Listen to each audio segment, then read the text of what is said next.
Hello everyone!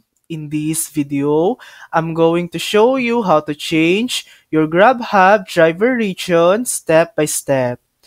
First, open up your browser on your phone or computer.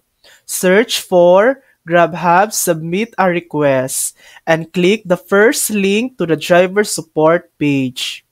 On the form, choose Delivery Partners Request Form. Fill out your details, like your email address, first and last name. Under Select a topic, choose I have delivered a GrabHub order and choose Account Updates and changing my delivery region.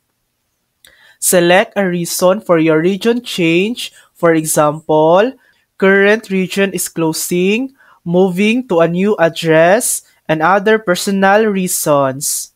Enter your new address and the transfer start date. You can also add any extra details in the additional information box. Then give your request a subject line.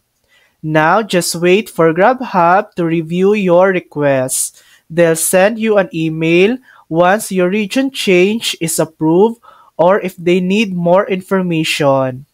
And that's it. That's how to change GrabHub driver region. Thanks for watching. If this video helped you, please like and subscribe for more helpful tutorials.